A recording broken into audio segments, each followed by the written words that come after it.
जय श्री कृष्ण। राधे राधे। आज मार्गशीर्ष माह की अमावस्या तिथि है। आज अपने सुनेंगे श्रीमद् भागवत गीता का 15वां अध्याय और अमावस्या व्रत पर सुनी जाने वाली बहुत ही सुंदर कथा। तो आप सभी इस कथा को श्रद्धापूर्वक पूरा सुनना। कथा शुरू होने से पहले कमेंट बॉक्स में जय हो श्री कृष्ण भगवान की, जय हो भोले शंकर की अवश्य लिखना। और अगर आपको मेरे द्वारा सुनाई गई कहानियाँ अच्छी लगती हैं तो आपको सब्सक्राइब जरूर करना और इस चैनल पर प्रस्तुत होने वाली हर वीडियो को रोजाना श्रद्धापूर्वक सुनना और ज़्यादा से ज़्यादा शेयर करना। मंगलवार को पड़ने के कारण इसका नाम भौमवती अमावस्या है। मंगलवार का दिन भगवान हनुमान जी और मंगल देव को समर्पित है। मंगल देव और हनुमान जी दोनों को ही भौम के नाम से जाना जाता है। इसीलिए मार्गशीर्ष माह की अमावस्या मंगलवार को होने के कारण भौमवती अमावस्या के नाम से जानी जाएगी। कहा जाता है कि भौमवती अमावस्या के दिन हनुमान जी की उपासना करने से साधक को जीवन में आ रही धन संबंधी समस्याओं से छुटकारा मिलता है, साथ ही कर्ज से भी मुक्ति मिलती है। अपने कुंडली में मंगल को मजबूत करने के लिए इस अमावस्या की उपासना को बहुत ही उत्तम माना गया है। कहा जाता है कि इस दिन गुड़, घी और लाल मसूर की दाल आदि चीजों का जरूरतमंदों में दान अवश्य करना चाहिए। ऐसा करने से मंगल दोष का प्रभाव कम हो जाता है। तो आज मैं पहले आपको बता देती हूँ कि अमावस्या के दिन हमें कौन कौन से काम करने चाहिए और कौन कौन से काम हैं जो हमें बिल्कुल भी नहीं करने चाहिए।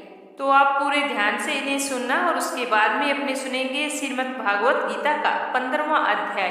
अघन मास की अमावस्या पर गाय, कुत्ते और कौवे को विशेष रूप से भोजन करवाना चाहिए। कुत्ते को इस दिन रोटी डालें तो उसको सरसों के तेल से चुपड़कर डालनी चाहिए। जीवन से जुड़े बड़े संकट को दूर करने के लिए अघन मास की अमावस्या पर मछलियों को खाने के लिए आटे की गोलियां डालना बहुत ही शुभ बताया गया है। आज के दिन पीपल वृक्ष के नीचे सरसों के तेल का एक दीपक अपने पितरों के निमित्त जलाना चाहिए। इससे पितर दोष दूर होता है, घर में सुख शांति और समृद्धि बनी रहती है। जीवन से जुड़े हुए कष्टों को दूर कर और सुख सौभाग्य की प्राप्ति के लिए मार्गशीर्ष माह में आने वाली अमावस्या को सूर्य देव को तांबे के लोटे से अर्घ्य जरूर देना चाहिए। जब अर्घ्य दें तो उसके अंदर थोड़ा सा सिंदूर डाल लें और सूर्य देवता के मंत्रों का जाप करते हुए अर्घ्य देना चाहिए। अमावस्या के दिन शाम के समय अपने घर के हर कोने को प्रकाशित करना चाहिए।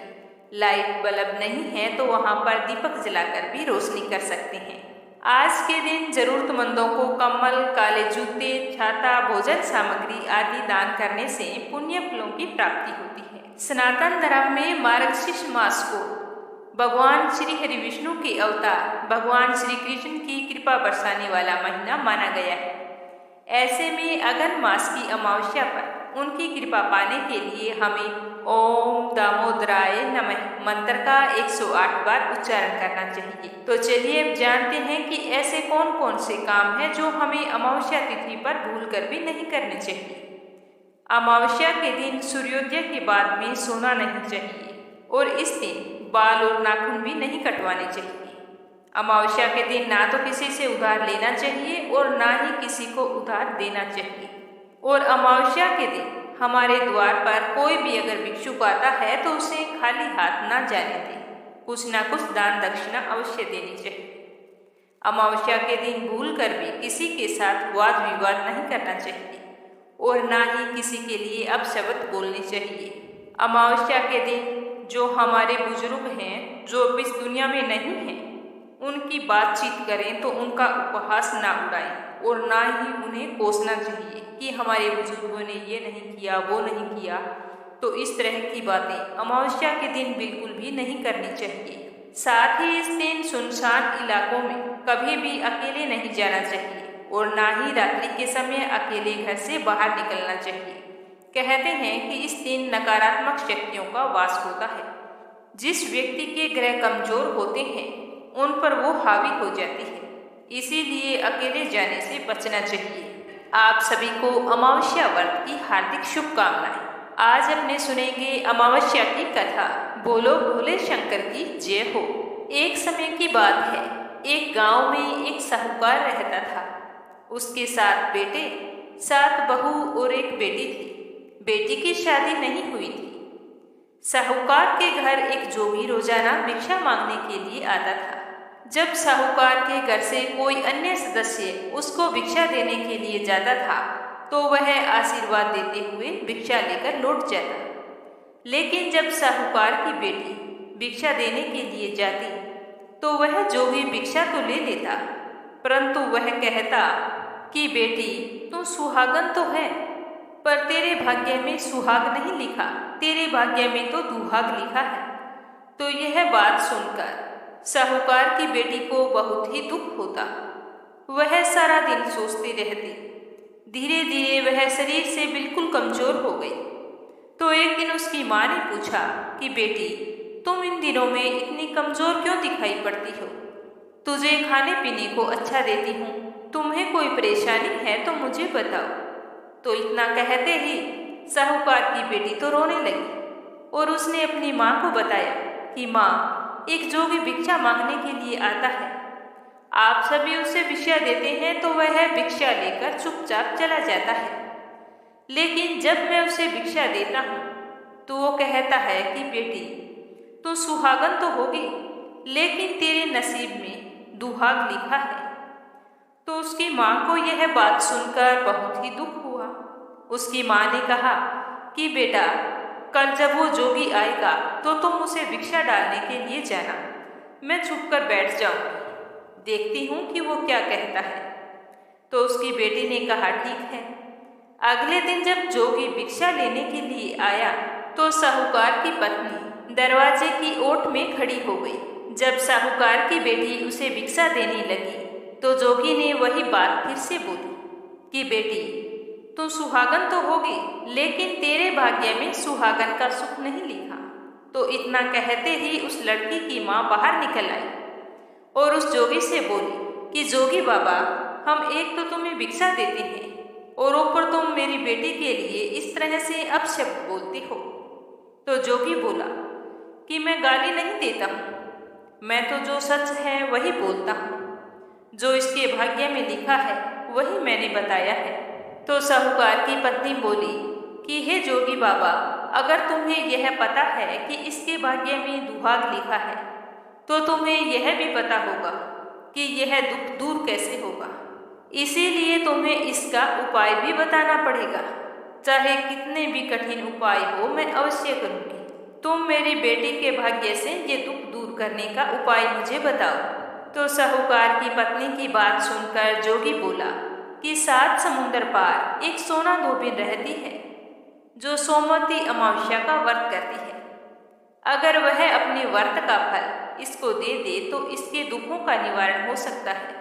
अगर आपने ऐसा कुछ नहीं किया तो इसकी शादी तो होगी, लेकिन शादी होते ही इसके पति को सांप डस लेगा और उससे उसकी मौत हो जाएगी। तो जोगी बाबा की बात सुनकर साहूकार की पत्नी रोने लगी। तो जोगी बाबा तो इतना कहकर चला गया और साहूकार की पत्नी ने साहूकार को सारी बात बताई और उसी दिन सोना धोबिन की तलाश में चली गई। चलते चलते वो एक घने जंगल में पहुंच गई। बहुत तेज धूप पड़ रही थी। प्यास के मारे उसका गला बैठा जा रहा था। वह बुरी तरह से थक चुकी थी और अपनी बेटी के लिए दुखी भी थी। तो इस तरह वह दुखी होती हुई भूखी प्यासी चल रही थी। तभी रास्ते में एक पीपल का पेड़ आया तो वो विश्राम करने के लिए उसके नीचे बैठ गई। उसी पीपल के पेड़ में एक गरुड़ पक्षी का घोंसला था जिसमें गरुड़ का एक छोटा सा बच्चा बैठा था। साहूकारनी को घोंसले के पास एक सांप जाता हुआ दिखाई दिया। तो साहूकारनी ने गरुड़ के बच्चे को बचाने के लिए सांप को मारकर ढाल के नीचे रख दिया। जब गरुड़ और पंखनी आई तो घोंसले के पास खून देखकर क्रोधित हो उठे और साहूकारनी को अपनी नुकीली चोंच से मारने लगी।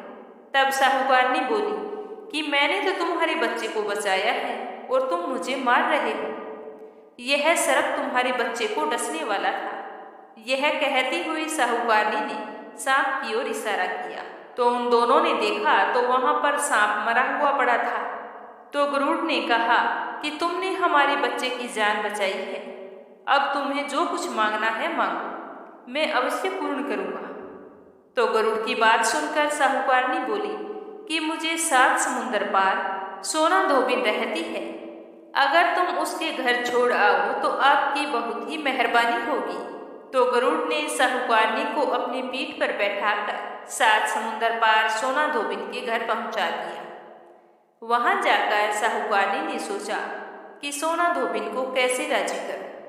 अगर मैं उसे सीधे सीधे बोल दूंगी कि तुम्हारे अमावस्या व्रत का फल मेरी बेटी को दे दो, तो वो ऐसा बिल्कुल भी नहीं करेगी। मुझे कुछ ऐसा उपाय करना होगा जिससे वो खुशी खुशी अमावस्या व्रत का फल मेरी बेटी को दे दे, जिससे मेरी बेटी का जीवन संवर जाए। साहूकारनी बैठी बैठी यही सब कुछ सोच रही थी। तभी उसे सोना धोबिन की बहुओं के लड़ने की आवाज सुनाई दी। वो सारी की सारी घर के काम काज को लेकर लड़ाई कर रही थी और काम कोई भी नहीं करना चाहती थी। तो साहूकारनी सोचने लगी कि यही मौका है सोना धोबिन को खुश करने का। अब तो साहूकारनी जब सोना धोबिन के बेटे बहू सारे सो जाते तो उनके घर का सारा काम करती, गायों को नहलाती, चारा डालती, घर की साफ सफाई करती, रसोई का काम करती, चौका बर्तन करती, आटा पीसती, कपड़े धोती, पानी भरती और सूर्योदय होने से पहले चली जाती। तो यह सब कुछ देखकर सोमा धोबिन बड़ी ही हैरान थी कि रोजाना लड़ने वाली मेरी बहुएं इतना प्रेम पूर्वक सूर्योदय से पहले काम कैसे कर लेती है। तो उसने अपनी बहुओं को बुलाया और पूछा कि तुम में से कौन है जो सुबह जल्दी उठकर सारा काम कर लेती है। तो सारी बहुएं एक दूसरे की ओर देखने लगी और सोचने लगी कि ये सारा काम कौन कर रहा है। सारी की सारी एक दूसरे से पूछती।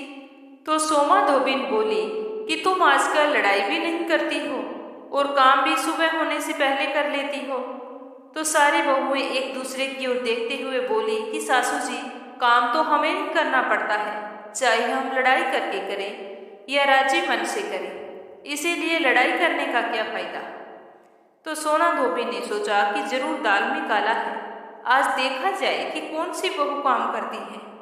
तो वह पूरी रात सोई नहीं, निगरानी करती रही कि आज तो मैं पता लगा कर रहूंगी कि कौन सी बहू काम करती है। तो थोड़ी ही देर बाद किसी के आने की आहट सुनाई देती है। तो सोमा धोबिन देखती है कि कोई औरत बाहर से आती है और उसने घर का सारा काम किया और करके जब वो जाने लगी तो सोना धोबिन ने कहा कि तुम कौन हो और तुम्हारी ऐसी क्या जरूरत है जो तुम इतना काम करती हो। कितने दिन हो गए मुझे देखते हुए कि तुम रोजाना सुबह होने से पहले सारा काम करके चली जाती हो। आज तो तुम्हें मुझे बताना पड़ेगा कि तुम मेरे घर का काम क्यों निपटाती हो। तो सोना धोबिन के ऐसा कहते ही साहूकारनी उसके पैरों में गिर पड़ी और रोने लगी और कहने लगी कि जरूरत है तभी तो मैं इतना काम कर रही हूँ, पर पहले तुम मुझे वचन दो तभी मैं बताऊंगी, अन्यथा मैं आपको कुछ नहीं बताऊंगी। तो सोना धोबिन ने उसे वचन दे दिया और कहा कि अब तो बताओ। तो साहूकारनी रोते हुए कहने लगी कि मेरी बेटी के भाग्य में दुहाग लिखा है, अगर आप अपने अमावस्या व्रत का फल उसे दे देती हैं तो मेरी बेटी का भी भाग्य संवर सकता है। ये कहते हुए साहूकारनी ने सोमा धोबिन को सारी बात बताई। तो सोमा धोबिन ने साहूकारनी की बात सुनकर अपनी बहुओं से कहा कि मैं तो साहूकारनी के साथ किसी काम से जा रही हूँ, अगर मेरे पीछे से किसी को कुछ हो जाता है तो उसका संस्कार मत करना, उसे तेल घी के कूप में डालकर छोड़ देना, मैं जल्द ही लौट आऊंगी। ऐसा कहकर सोमा धोबिन साहूकारनी के घर चली जाती है। साहूकारनी की बेटी का विवाह तय हो गया और जिस दिन विवाह होने वाला था दूल्हा आकर फेरों के लिए बैठ जाता है तो सोना धोबिन दूल्हे के घुटनों के पास कच्चा करवा रखती है और उसमें दूध डालकर तात का तार लेकर बैठ जाती है। थोड़ी ही देर बाद में वहां पर दूल्हे को डसने के लिए सांप आया। तो सोना धोबिन ने करवा आगे रखा और तार से बांध दिया, लेकिन जब यह सब दूल्हे ने देखा तो डर के मारे ही उसकी मृत्यु हो गई। तो सोना धोबिन ने अपने टीके में से रोली निकाली, मांग में से सिंदूर निकाला, आंख में से काजल निकाला और मेहंदी निकालकर छोटी अंगुली चीर कर छींटे मारी और बोली कि आज तक जितने भी मैंने अमावस के व्रत किए हैं उन सभी व्रतों का फल मैं साहूकार की बेटी को देती हूँ और आगे जो मैं व्रत करूंगी वह फल मेरे बेटे और मेरे पति को लगे। तो सोमा धोबिन के इस तरह संकल्प करते ही दूल्हा फिर से जीवित हो गया और साहूकार की बेटी का बड़ी ही धूमधाम से विवाह हुआ। उसकी विदाई होने के बाद में सोना धोबिन अपने घर को जाने लगी तो साहूकारनी बोली कि तुमने मेरे जवाई को नया जीवन दान दिया है, इसीलिए तुम कुछ भी मांगो, मेरे सामर्थ्य अनुसार होगा वह मैं सब कुछ तुम्हें दूंगी। तो वह बोली कि मुझे तो कुछ नहीं चाहिए, मुझे तो सिर्फ एक हांडी दे दो। तो वह हांडी लेकर चली जाती है। तो चलते चलते रास्ते में ही सोमवती अमावस्या का व्रत आ जाता है। तो वह हांडी का 108 परिक्रमा लगाकर पीपल के पेड़ के नीचे दबाकर घर आ जाती है। घर आकर देखती है कि उसके पति की तो मृत्यु हो गई है और वह तेल और घी के कूप में पड़ा है। तब वह अपने टीके में से रोली निकालती है, मांग में से सिंदूर निकालकर, आंखों में से काजल निकालकर और मेहंदी के साथ चिटली अंगुली से छींटे देती है और कहती है कि रास्ते में जो मैंने सोमवती अमावस्या का व्रत किया है उसका फल मेरे पति को लगे। तो उसके इस तरह कहते ही उसका पति उठकर बैठ जाता है। उसी समय उनके घर ज्योतिष आया हुआ था। वह बोला कि जजमान, सोमवती अमावस्या को मेरा क्या है, क्योंकि सोना धोबिन हर अमावस्या को ब्राह्मण को दक्षिणा देती थी, इसीलिए वह भी दक्षिणा मांग रहा था। तो सोमा धोबिन कहती है कि अब की बार मेरे अमावस्या का व्रत तो रास्ते में ही आया था, तो मैंने ऐसा कुछ भी नहीं किया। जो कुछ किया था वह सब पीपल के पेड़ के नीचे ही गाड़ दिया। आज मेरे पास देने के लिए दक्षिणा तो नहीं है। तो वह ज्योतिष ब्राह्मण सीधा पीपल के पेड़ के पास जाता है और सोचता है कि देखता हूँ कि इस बार सोना धोबिन यहाँ पर क्या गाड़ कर गई है। तो वह जल्दी जल्दी वहाँ पीपल के पेड़ के नीचे से जगह खोद कर देखता है तो वहाँ 108 और 13 सोने के चक्कर उसे मिलते हैं। तो यह देखकर उसे बहुत ही हैरानी होती है। ज्योतिष ब्राह्मण उन सबको वहाँ से उठाता है और सोना धोबिन के घर ले जाता है और वहाँ जाकर कहता है कि इस तरह से तुमने वहाँ पर फेरी लगाई और मुझे बोला कि अब की बार मैंने कुछ भी नहीं किया है। तो सोना धोबिन बोली कि यह तो तुम्हारे भाग से हुआ है, मैंने ऐसा कुछ नहीं किया, इसीलिए इन सबको तुम ही ले जाओ। तो सोना धोबिन की बात सुनकर ब्राह्मण कहता है कि मेरा तो इसमें चौथा हिस्सा है, बाकी तो सब तुम्हारा है, आपका मन हो आप उसे दे देना, पर मैं तो चौथा हिस्सा ही लेकर जाऊंगा। तो इस तरह अमावस्या के व्रत का चमत्कार देखकर सारी नगरी में ढिंडोरा पिटवाया कि हर व्यक्ति अमावस्या का व्रत करे। हे अमावस माता, जैसा साहूकार की बेटी को सुहाग दिया वैसा सबको देना, सुहागिन स्त्रियों की सुहाग की हमेशा रक्षा करना, अखंड सौभाग्य का आशीर्वाद देना, सुख समृद्धि बनाए रखना। जो भी इस कथा को श्रद्धा भाव से सुने और हुंकारा भरे उसके जीवन से सारी मुसीबतों को दूर करना। प्रेम से बोलो अमावस्या माता की जय हो, श्री हरि विष्णु की जय हो, बोले शंकर की जय हो। अब अपने सुनते हैं श्रीमद् भागवत गीता का 15वां अध्याय और उसका महात्म्य। बोलो श्री कृष्ण भगवान की जय हो। श्री भगवान जी बोले कि संसार पीपल के समान है, जिसका पुराना पुरुष रूप जड़ ऊपर है और चराचर शाखा नीचे है। वे इसके पत्ते हैं, जो इसे जानता है वही वेद का ज्ञाता है। उसकी शाखाएं ऊपर फैली हुई है। सतव रज और तमोगुण इसकी रसवाहनियां नसें हैं, जिनसे इनका पालन होता है। शब्द रूप आदि इसकी डालियां हैं। पीछे कर्म रूप में प्रकट होने वाली इसकी जड़ें नीचे मनुष्य लोक में और भी नीचे तक चली गई है। पर पीपल का यह स्वरूप, इसका आदि अंत और आकार संसारी प्राणी के ध्यान में नहीं आता, तथापि इसकी जड़ गहरी है। ऐसे इस पीपल को वैराग्य रूपी दृढ़ शस्त्र से काटकर वह स्थान ढूंढना चाहिए जहाँ से फिर लौटना नहीं पड़ता।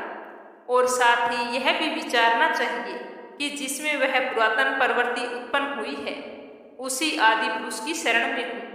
अहंकार और मोह रहित संग दोष को जीतने वाली आत्मज्ञान से निरंतर, सब कामनाओं से दूर, सुख दुख नामक द्वंद्व पदार्थों से मुक्त ऐसे ज्ञानी पुरुष शाश्वत पद को पाते हैं। सूर्य चंद्र या अग्नि प्रकाशित नहीं करते, वही मेरा परम धाम है, वहां जाकर लौटना नहीं होता।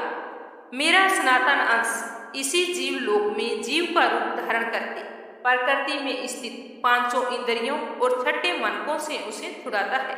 जैसे वायु पुष्प आदि की गंध को एक स्थान से दूसरे स्थानों में ले जाता है, इसी प्रकार यह देह स्वामी शरीर धारण करने के बाद जब उसका परित्याग करता है, तब इंद्रियां और मन को साथ ले जाता है। कान, आंख, चरम, जीभ, नाक और मन का आश्रय लेकर वह जीव विषयों का भोग करता है।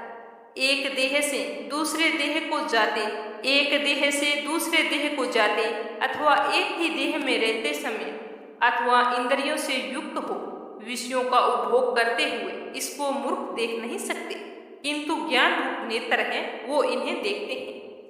यतन करने से योगी राज इसे देख सकते हैं, परंतु अज्ञानी यतन करके भी इसे नहीं देख पाते। जो तेज सूर्य चंद्रमा और अग्नि में वर्तमान है और जगत को प्रकाशित करता है, उसे ही मेरा तेज मान, मैं ही पृथ्वी में प्रवेश करके अपने तेज में समस्त भूतों को धारण करता हूँ और इनमें भरा हुआ चंद्रमा बनकर मैं ही सब औषधियों का पोषण करता हूँ। मैं जठराग्नि होकर प्राणियों के देह में प्रविष्ट हूँ और प्राणवायु अपान वायु से संयुक्त होकर चारों प्रकार भक्ष्य, भोज्य, चोष्य, लेह से भोजन किए हुए प्राणियों के अन्न को पचाता हूँ। संपूर्ण भूतों के हृदय कमल में निवास करता हूँ। मुझसे ही स्मृति ज्ञान है और उनका नाश होता है। सब वेदों में जानने योग्य मैं ही, वेदांत का कर्ता और वेदों का ज्ञाता मैं ही। इस संसार में क्षर और अक्षर ये दो पुरुष हैं। जितने नाशवान प्राणी हैं वे क्षर कहलाते हैं और उसमें कूटस्थ अर्थात शैल शिखर के भांति स्थिर चैतन्य को अक्षर कहते हैं, किंतु उत्तम पुरुष परमात्मा विकार रहित सर्व नियंता वृद्ध मुक्त नित्य रूप तीनों लोकों में प्रविष्ट होकर भरण पोषण करता है। इन दोनों से अलग है। मैं क्षर और अक्षर से उत्कृष्ट हूँ, इसी कारण से लोक और वेद में पुरुषोत्तम नाम से विख्यात हूँ। हे भारत, जो उत्तम ज्ञानी जन इस प्रकार से मुझको पुरुषोत्तम जानता है, वह सब कुछ जानता है और सर्वोत्तम भावना से मेरा ही स्मरण करता है। हे भारत, शास्त्र के गूढ़ भेद को जो मैंने कहा है जानकर बुद्धिमान पुरुष कृत्य कृत्य हो जाता है। अब सुनते हैं 15वें अध्याय का महात्म्य। श्री हरि विष्णु कहते हैं कि हे लक्ष्मी, अब 15वें अध्याय का महात्म्य सुनाता हूँ, ध्यान पूर्वक सुनना। उत्तर देश में एक नरसिंह नाम का राजा था और सुभग नाम का मंत्री था। राजा को मंत्री पर बड़ा ही भरोसा था, पर मंत्री के मन में कपट था। मंत्री चाहता था कि जैसे तैसे राजा को मारकर यह राज्य मैं ही करूं। इसी प्रकार कुछ समय बीता। एक दिन राजा नौकरों चाकरों सहित सो रहा था, तब मंत्री राजा को मारकर सारे नौकरों को भी मार दिया और फिर स्वयं राज्य करने लगा। राज्य करते करते बहुत समय बीत गया और एक दिन राजा बना वह मंत्री मृत्यु को प्राप्त हो गया। यमराज के पास दूत को बांध कर ले गए तो उसे देखकर धर्मराज ने कहा कि हे यमदूतो, यह बड़ा पापी है, इसको घोर नरक में डालो। इसी प्रकार वह पापी कई नरक भोगता भोगता धर्मराज की आज्ञा से घोड़े की योनि में आ गया। संगल द्वीप में जाकर उसने जन्म लिया। जैसे ही बड़ा हुआ तो बड़े घोड़ों का सौदागर उसे मोल लेकर और साथ में और भी घोड़े खरीदकर अपने देश को चला। चलते चलते अपने देश में आया। वहां के राजा ने सुना कि अमुक सौदागर बहुत सारे घोड़े खरीद कर लाया है। तब राजा ने उस सौदागर को बुलाया, फिर उसके घोड़ों को देखकर कई घोड़े खरीदे, उस घोड़े को भी खरीद लिया और बाद में राजा ने उस घोड़े पर हाथ फेरा तो राजा को देखकर उस घोड़े ने अपना सिर फेर दिया। तो राजा ने यह देखा तो सोचा कि क्या बात है, घोड़े ने अपना मुंह कैसे घुमा लिया। तब राजा ने पंडित को बुलाकर पूछा कि इस घोड़े ने हमको देखकर अपना मुंह फोड़ लिया है, इसका क्या कारण है। तो पंडित जी ने कहा कि हे राजन, इस घोड़े ने तुमको सिर निवाया है। तो राजा ने कहा कि यह बात नहीं है। कई दिन बाद में राजा शिकार खेलने के लिए उसी घोड़े पर सवारी करके गए। वह घोड़ा जल्दी जल्दी चलता था। राजा शिकार खेलते खेलते बहुत दूर चले गए। उस दिन राजा ने हाथों हाथ शिकार पकड़कर मारे तो राजा बहुत ही प्रसन्न हुए। दोपहर हो गई, राजा को प्यास लगी थी। वन में एक यति देखा जो कुटिया पर बैठा था। तालाब जल से भरा था। राजा वहां पर उतर गए और घोड़े को वृक्ष में बांधकर कुटिया में गए तो देखा कि साधु अपने पुत्र को गीता के 15वें अध्याय का पाठ सुना रहा है। वृक्ष के पत्ते पर श्लोक लिख दिया। बालक को कहा कि खेलते फिरो और इसको भी बोलते रहो। जिस वृक्ष से राजा ने घोड़ा बांधा था उसी वृक्ष के पत्ते पर गीता जी का श्लोक लिखा था। वह बालक पत्ता लेकर खेलने लगा और साथ में उस श्लोक को भी पढ़ने लगा। उस पत्ते को घोड़े ने देखा तो तत्काल ही उसकी देह छूट गई और देवदेही पाई। उसी समय स्वर्ग से विमान आई, उस पर बैठकर वह बैकुंठ को चला। इतने में राजा पानी पीकर बाहर आ गए। घोड़े को देखा तो वह तो मरा पड़ा था। तो यह देखकर राजा चिंतित होकर बोले कि मेरे घोड़े को किसने मारा, इसे क्या हो गया। इतने में वह बोला कि राजन, तेरे घोड़े का चैतन्य मैं हूँ। मैंने अब देवदेही पाई, बैकुंठ को जा रहा हूँ। तो राजा ने कहा कि तुमने ऐसा कौन सा पुण्य काम किया है। तो उसने कहा, हे राजन, यह बात ऋषिवर से पूछो। तो राजा ने जाकर ऋषिवर से पूछा। तो ऋषिवर ने कहा कि हे राजन, गीता का श्लोक लिखा हुआ पत्ता इसके आगे पड़ा है। घोड़े ने अक्षर देखे हैं, इसी कारण घोड़े की गति हो गई। तो राजा ने पूछा कि यह घोड़ा पिछले जन्म में कौन था, और घोड़े के सिर फेरने की बात भी राजा ने ऋषिवर को बताई। तो सारा वृतांत सुनकर ऋषिवर ने कहा कि हे राजन, पिछले जन्म में तू राजा था, यह घोड़ा तेरा मंत्री था, यह तुमको मारकर राज्य करता था। तो फिर राजा हुआ, यह मरकर धर्मराज के पास गया। धर्मराज ने धिक्कार कर कहा, इस पापी को खूब नरक भुगताओ। बड़े बड़े नरक भोगता हुआ फिर घोड़े की योनि में आया। संगलदीप से आकर तेरे पास आकर बिका। जब इसने सर हिलाया तब कहा था कि हे राजा, तू मुझे पहचानता नहीं, परंतु मैं तुझे पहचानता हूँ। यह कहकर ऋषि चुप हो गई। राजा ने विस्मित होकर दंडवत की और पीछे से इतने में पीछे से सेना के और लोग भी आ गए। राजा सवार होकर अपने घर को आ गया। पुत्र को सारा राज्य संभलाकर वन को चला गया। वहां जाकर तप करने लगा। श्री गीता जी के 15वें अध्याय का पाठ करना शुरू कर दिया। नियमित रूप से 15वें अध्याय का पाठ करता, जिसके पुण्य से राजा भी परम गति का अधिकारी हुआ। तो इस तरह 15वां अध्याय और उसका महात्म्य समाप्त हुआ। तो आज की कथा आपको कैसी लगी कमेंट बॉक्स में जरूर बताना। कल फिर मिलेंगे श्रीमद् भागवत गीता का अगला अध्याय और एक नई कथा के साथ। जय श्री कृष्ण, राधे राधे।